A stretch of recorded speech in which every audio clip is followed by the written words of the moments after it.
Welcome, Justin, to the Leaders Who Care series. It's great to have you here, man. What an honor to be here. I can't wait to see where this goes. Only up, man. Only up. Best way to start, sounds obvious, but the best way to start is if you can briefly introduce yourself, not the business stuff yet, but who's Justin, where you're originally from, where you are now, family, if you want to, say something you've never told anybody before, and this is the time you want to reveal it, things like Um, well, it's funny you say the word business. I never say it unless someone else says it. So business comes from the Old English word bisignus, which means anxiety. So I always laugh when someone says that word. 10x your anxiety, anxiety coach, anxiety degree. How's your anxiety going? Like it's. And that. so I've always crossed that off. Well, not always, but certainly over the last couple of years, my intuition and gut said there was something wrong with that word. So I've always crossed it off literally with a pen or in my head and changed it to purpose or life. So how's your purpose going? How's your life going? Love Did it. you 10x your life or purpose? So I guess that answers the question. I like to see the gaps or loopholes in life and things like that, and then develop a solution, certainly for myself first, because if you're not a litmus test for people you serve, that's hypocrisy. But hopefully be a litmus test for the visionaries I serve, because all I do is hang out with my family and connect visionaries to serve humanity. That's all I do all day. I know, and you do it. You do it well. Where are you now physically?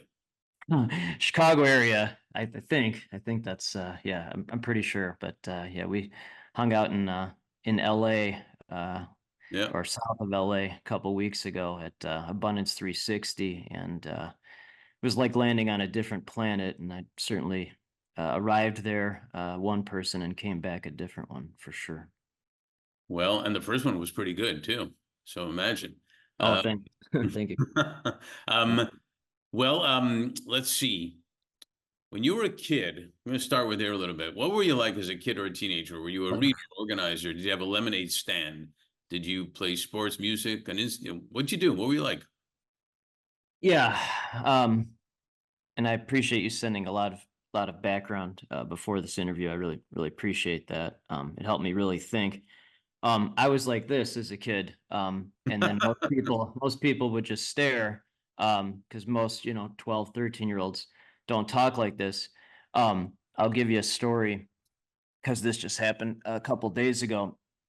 Unfortunately, my youngest brother, Jerry, died of drug overdose several years ago. He was 29, and he died on March 28th, I believe. So on March 28th, I was looking for a photo of him with my dad. My dad passed away when I was 13. He'd be 108 now. He was 61 when I was born. Well, And so I was looking for a photo of them together, but unfortunately, in a previous house, there was a flood that took out most of our possessions, including all of those photos. But so I was digging for it, and what I did find, I guess technically I was raised Jewish, but I'm all faiths. But so I found instead my bar mitzvah speech that my dad and I wrote together. I think I was 12, maybe 13, but 12, and it was the exact same way I write now. It was just there were some quips in there, and it rhymed, and it acknowledged humanity, and it acknowledged mankind, it acknowledged family and friends and network. And I was like, oh, I'm the same exact person. It just took a long time to refine that person because society doesn't understand people like us for the most part. So kind of blended into society for several decades, and now reemerged. yeah, that's quite amazing. We find like threads going back to the kids and who have been impacted by and everything, Yeah, and yeah, how that happens. yeah. I'm sorry to hear about that, about your brother for sure. So it's always Thank you. hard, but it's great Thank that you. that you cherish the memories. That's the biggest. Gift. It's all a gift. It's all of these are lessons, and I don't understand excuses, or it's confusing to me. Again, my dad was 61 when I was born, and he was a World War II hero, shot down multiple times in combat, many times without a parachute, in Europe, Battle of Herkin Forest, and he would just get back into a plane. So that's to me, that's what life is. You just figure it out. You just keep going, and you never stop. And then you just keep learning and learning and raise your level of consciousness. And then that just seems to attract the greatest people, and you just never stop. True. It's interesting, not to get too off track here. I saw Bill Maher show the other night, and he Yeah. talks. We have all these things about anxiety and separation, and this and Mm. and and all these different terms from mindfulness, and all these different terms, and depression and whatnot. It's okay Yeah. to be sad sometimes. It doesn't mean you're depressed. It's okay to be this. It doesn't have to have a category for everything. Just keep going. Well, thank you for saying that. Again, business literally means anxiety. That's literally what it comes from. Sales, by the way, sale comes from the Italian word sale, which means dull and dirty. So, you learn all these words and people that are saying them and trying to do it, and it's like, well, dull, dirty, anxiety. That's probably not good. But the everything to me is a pattern. It's a pattern from loved ones or talking to the world's top visionaries all day. And then there are only four things that separate visionaries from the rest of the world. There are only four. So one is bankruptcy or potential bankruptcy, two, depression, three, highest level of anxiety you can imagine, and four, trauma as a child or young adult. So for non-visionaries, those are excuses. For visionary, figure it out. That's what visionary life actually is. Yeah, that makes sense, 100%. Let's look at your journey continued, I would say, not just started. What intrigued you to then take the path of news and journalism, which then led to sports news and much more? Yeah, I mean, life's a path. I was gonna call the third book Epic Network, but I'm really starting to lead toward Epic Journey. Um, it's Hmm. funny because the first book is called Epic Business, so Epic Anxiety, Exactly. literally, and then Epic Life. But I think Epic Journey is better. So the purpose of my life has always been connecting visionaries to serve humanity. I mean, again, even in Bar Mitzvah speech, I was kind of doing that. So is that Certainly where on. the news and journalism came in to get the message out? Well, I mean, thank you for bringing the unconscious out into the conscious. I appreciate that. This is why I like doing these interviews. You learn in real time, and hopefully that learning creates, knowledge and more curiosity in everyone. Then they have curiosity to learn about themselves, which creates more curiosity and raises level of consciousness. But Right. but um, if you look at it from a purely genetic storyline standpoint, I guess this might explain it. So I was just born with a story. My dad was 61 when I was born. My mom was 27, 34-year difference. And then after my dad had survived, he was born in 1916, so survived Spanish flu, World War I, depression, should have been killed multiple times in World War II, became attorney in Nazi war crime Nuremberg trials. His best friend was killed in mafia hit, very famous mafia hit. Um, um, and then when he was in his late 50s, a drunk driver hit him head on. Drunk driver was killed instantly. My dad should have been killed, but he survived because you just keep surviving. And then he woke up, thought he was dead. And my mom was an angel, but my mom was his nurse. So that's how they met. Wow. And then my mom was 27 when I was born, and I just was talking to her the other day. As my level of consciousness has risen, I've gotten closer to my mom, which is very exciting. I'm glad. Yeah. And um, so all I do is talk to top visionaries on planet, and she has more hustle than anyone I've ever met in my entire life, ever. So endless hustle combined with story, combined with war hero who was shot down multiple times in combat, many times without a parachute. I think, 1 + 1 + 1 equals journalism. Yeah. And journalists don't really care about money. They don't really care. Well, they definitely don't care about employee count or revenue. They're just pure purpose, connecting visionaries to serve humanity. So I just did that for 20 years. It's it's Um, it's yeah. fascinating. Sorry to interrupt. It's fascinating because you're telling stories in journalism. You're sharing Mhm. news, and Yeah. I do a lot of sports analogies to life. Is that how did sports come into it then? because it's the ultimate warriors, modern day gladiators, and as a journalist or sports editor or sports reporter, you're right up front. And when I take my kids to sporting events now, we get as close as possible to the ice or the court or the field, because you can really understand what's actually happening at a granular and macro level. And there's so much to learn from any sport and any athlete, not just on the field or on the court, but what they've done to overcome or not make excuses to get on the court or on the field.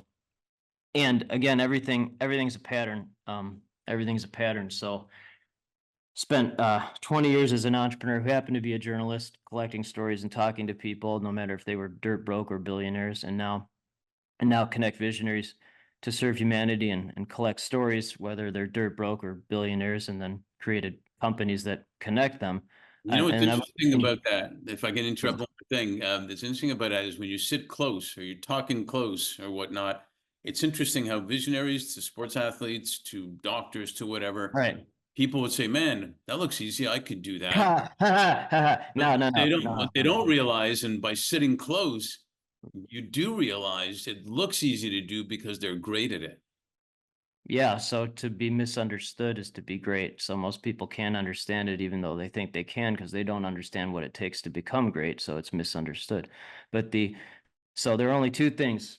So I talked to the top athlete, top musician, top actor, top entrepreneur, smartest people, top philosophers, top mystics, whatever that is. There are only two things they have in common. Only two that I've seen.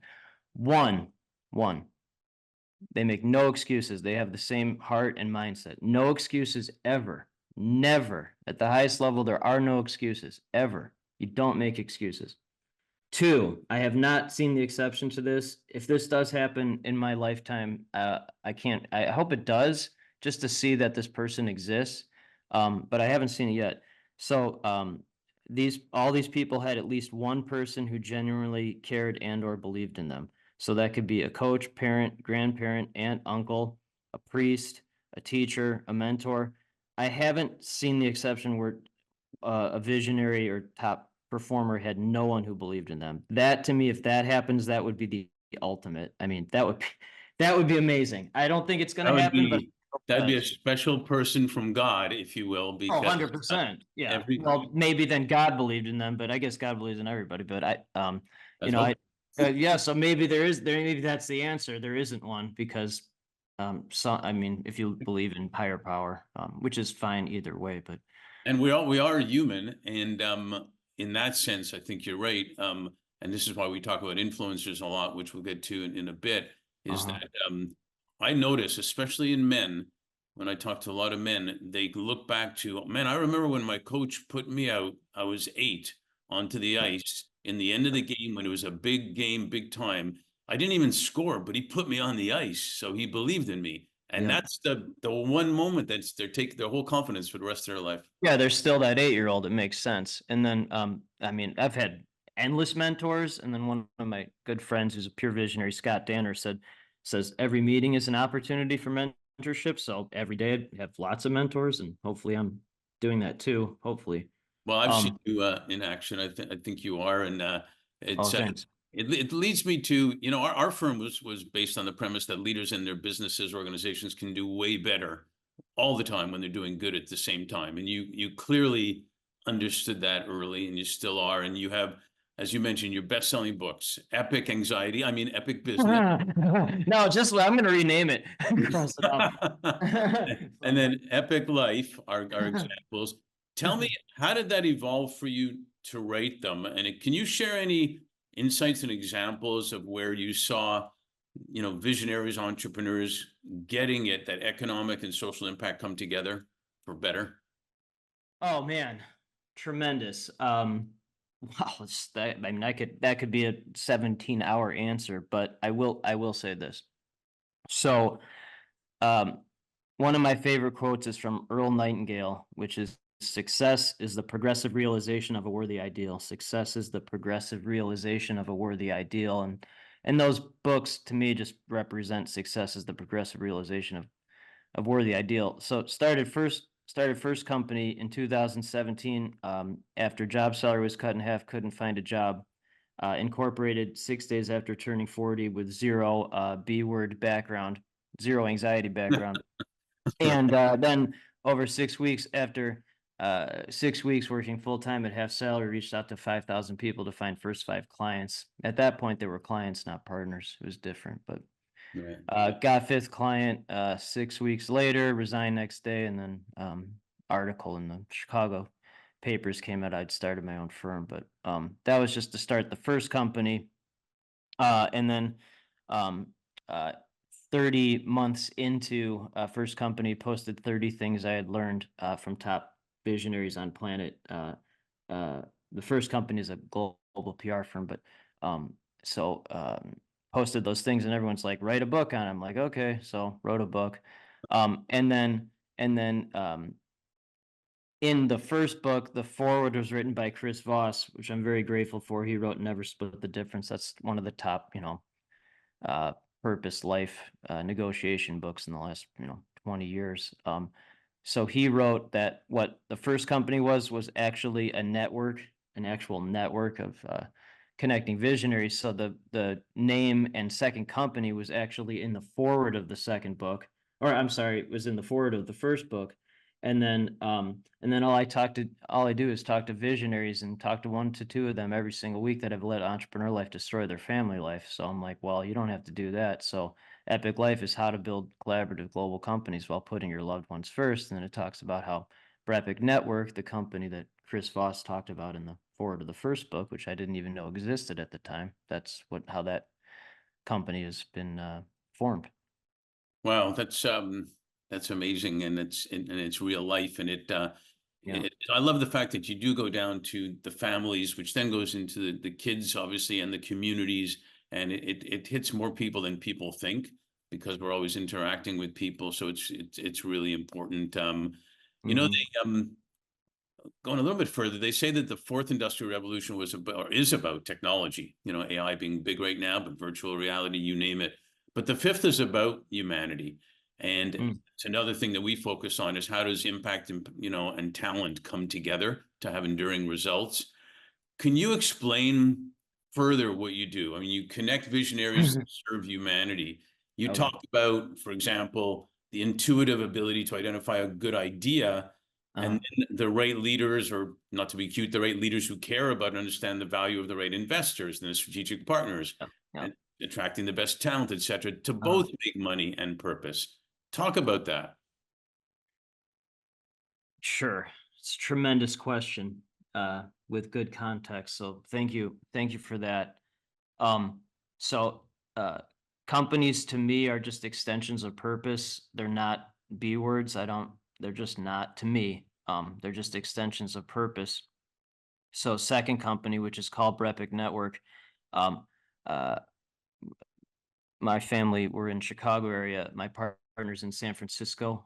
He does 8 and 9 figure deals all day, and he's an empath, which makes absolutely no sense, but that's just how it is. And then my wife is the COO. She's a pure harmony integrator pediatrician. Nice. And so I'll give you the kind of the 5 baselines. So we have a 3 to 4 monthly Zoom meetings. We have in-person events.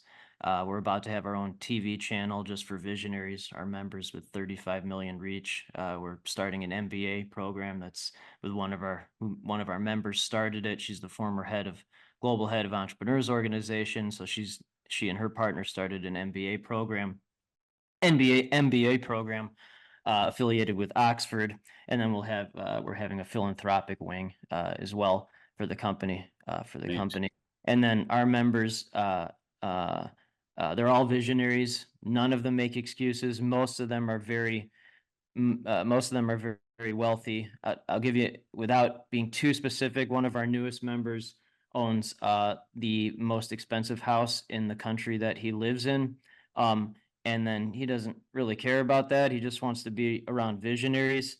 And then one of our other members is one of the top VC raisers for women purpose-driven companies in the United States. Only 2% of VC is controlled by women, which to me is the #1 problem in the world. That 98% is controlled by men.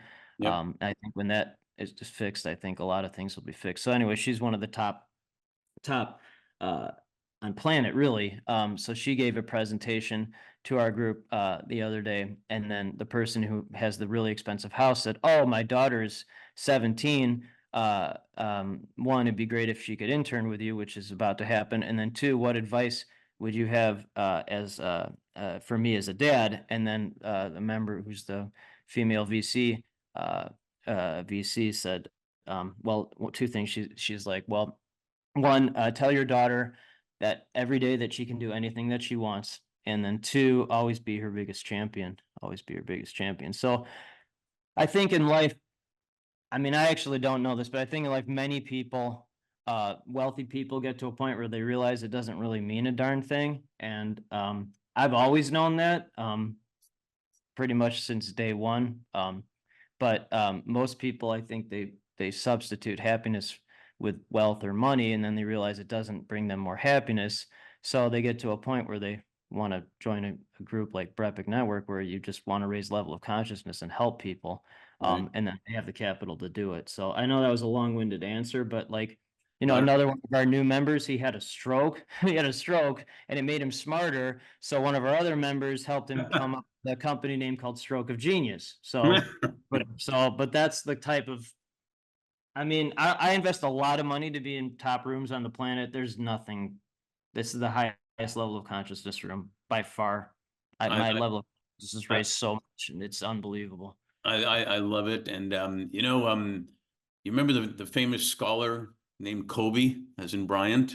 Remember him? Yeah, of course. He once said, among My other, partner has a beautiful painting of Kobe Bryant in his background whenever he's on Zoom. Makes sense. it's awesome. He once said, and sometimes you can get brilliance from places where you wouldn't expect it. If you're not listening, you miss it.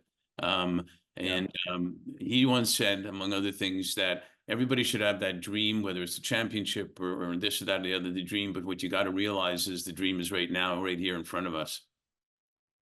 Well, it's right there, and presence is a gift. I don't live my life 5 years from now or 10. I never think about that. I think about what's happening right now. And then if you don't know where you come from, it's really hard to know where you are, then you don't know where you're going. So I mean, we started this interview with that, but I know pretty well where I come from. But to dovetail what you said, we just had a presentation this week from a man named Alfonso James. Alfonso James. So he spent 32 years in prison for a murder he did not commit. 32 years in prison. 32 years in prison for murder he did not commit. And so he and I have been talking quite a bit lately.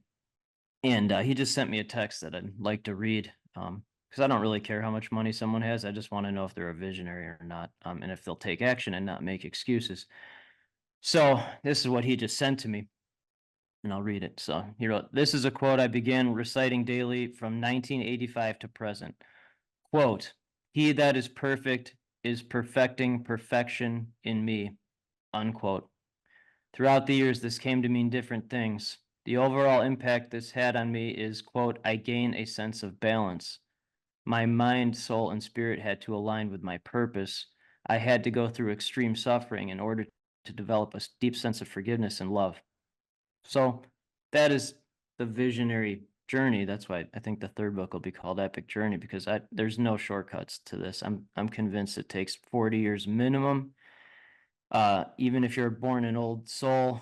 So we have members in our room that are well under 40, but they were born old souls. So they fast tracked it a little bit, but it's a 40 minimum. Many lives, many masters. You ever read that book? There you go. Oh my Right. goodness. Yeah, Right so there. that's what happens when you have That's a coincidence. No, it's not. Incorrect. Incorrect. No, that happens every I know. day. I was being sarcastic. Oh, I wasn't. Yeah. That time I was being sarcastic saying I wasn't. Pretty funny. No, it's an amazing book, and I think we may have talked about this. Another one called Journey of Souls that goes even further. after that, which Oh, is I don't have. quite incredible. It takes 40 years, I think, or whatever number of years, because that's the whole ball game, that journey. That's it. I mean, and it doesn't matter if you're a visionary or not. I mean, what I will say is I think the visionary um understands it a little more than someone who's not, because what I've seen is the visionary is the most damaged person, the very most damaged. They have 3 and 4 of those 4 things. Most of the people I talk to are all 4, the non-silver spoons. Right. And then they have the highest IQ, EQ, no excuses. They just figure it out. So the most damaged people with the best coping skills. So they understand the suffering the most. And then they take the most knowledge and curiosity from that, and no excuses ever. I know that leads me to another point. We're talking about people, we're talking about talent. What's your thoughts on the competitive advantage? No competition. At the highest level, there is no competition, only collaboration. I don't believe in competition. I agree. So what do the leaders specifically look for then in talent, and what do they offer? We're pretty involved with a program called Nonflict as a foundation of looking at conflict differently. And then there's innovative discussions beyond just talk. What do leaders look for to secure the talent that want to be engaged, that want their voices heard? You mentioned women before. We do a lot of work in having women's voices be heard, Of course. and things like that. What do you think the leaders, the visionaries, look for in talent to give them the advantage, the collaboration advantage? Tremendous. Again, to me, everything it's a pattern from just learning and extreme suffering, by the way. Lots of suffering, but that was good. That was good. And then every time there's a breakthrough, then there's more suffering. It doesn't stop. You just you keep going up the ladder. But here's what I see from a visionary standpoint, and then I don't know how to use the word talent. From a winning standpoint, we'll just say that. So one, no excuses, no excuses. And then talk is meaningless to me. It's meaningless to me without action. Talkers are takers. I don't really like to talk at all unless it's in something like this. I'd rather just listen. But for this, I'll talk. But there are only 3 things that I look for, and that I think would be good for any leader, any leader to look for. And then I'll dovetail that with 2 questions that I just learned that I think would be transformational for anyone to ask for any type of partnership, anything, anything. So the 3 things, one, they're visionary, no excuses, pure visionary, can see things. 2, live in full abundance, which is what the hat says, full abundance, no scarcity. And then 3, regardless if they're an employee, whatever, it doesn't matter, the CEO, a child, whatever that is, they only look at things as investments, not costs. No costs. Not what do you charge? What is an investment? What does an investment with you look like? And then that dovetails into the 2 questions, whether you're looking to start a partnership or a family, or I don't know, a relationship, trusted, valued relationship. So 2 questions. What is your purpose and who do you love? Yeah. If someone asks me, what do I do? I know you asked at the beginning just for your audience, but I've never understood that question. It's really confusing to me. Who do you love and what is your purpose? It's interesting because when I meet people, I never ask that. I usually ask, what's important to you and what's interesting about you? Oh, better, better. Good. Thank you. Yeah, no, thank you for reminding me. One last thing on that. We talk about voices heard. I mentioned this program we're actively involved in called Nonflict that's already starting to change the world all over the place. And I noticed that really sharp leaders know that if they have a program in their organization that has a process for conflict to be looked upon differently, for people who are willing to actively listen to each other and, Yeah. and again, really learn from each other. And even if they still disagree, get to a point where they can specifically move forward together. then those are the type of people, those type of organizations, great talent wants to work for. What's your thoughts on that? My thoughts are I connect visionaries to serve humanity. So I connect people like you to people like you, and you help everyone else with what you just talked about. That works. So last question on this part, because in LA, we usually say we got to leave them wanting more so we can do a sequel. You know that, right? Last question on this part. A client told me, and I think it was somewhere in 2021, he told me, the year 2020, Mark, was the year that flew by slowly. And I thought, what a great line, because sometimes 2020 feels like yesterday and also years ago, all at the same time. Yeah. And now we're heading second quarter almost in 2024 already. With all that, what are you most grateful for? And also, what are you most hopeful for?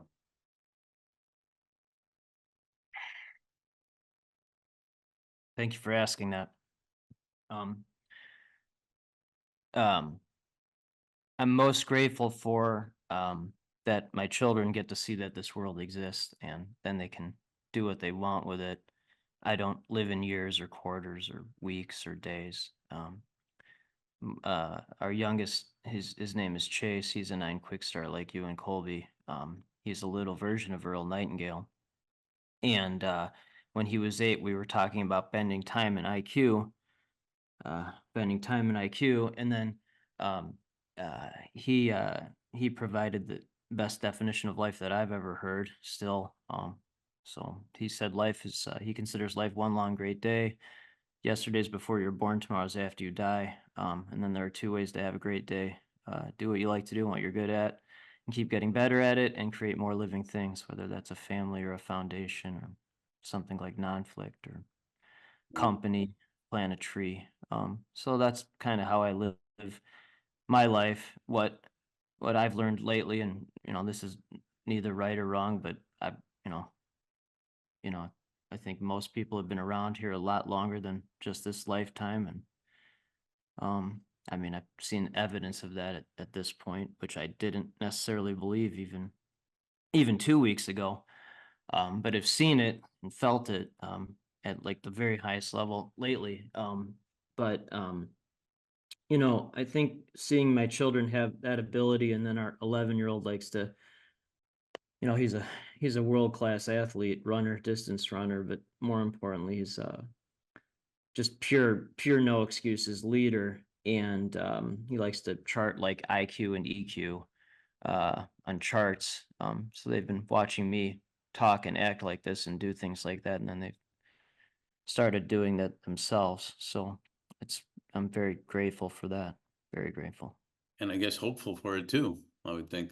Yeah, it's the same answer. And again, I'm like singularly focused on loved ones and connecting visionaries, which, by the way, is the same thing to me. It's actually just learned again lately. It's actually come into the same point, same apex point, which again, success is progressive realization, a worthy ideal. You see it, but by connecting visionaries to serve humanity, I'm endlessly hopeful, and I live in full abundance. There is no scarcity.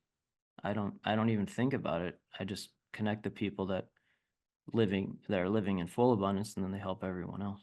And you know what? Hopefulness grows in as a force multiplier when you do live in that versus you sulk in the other.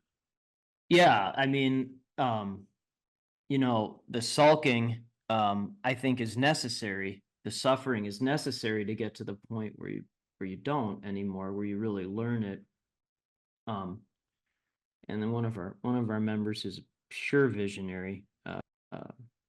She describes it as vibe is the multiplier. Vibe is the frequency. So when you have the abundant vibe, it's just an exponential multiplier, and it just never stops. It's really fascinating to see that in real time.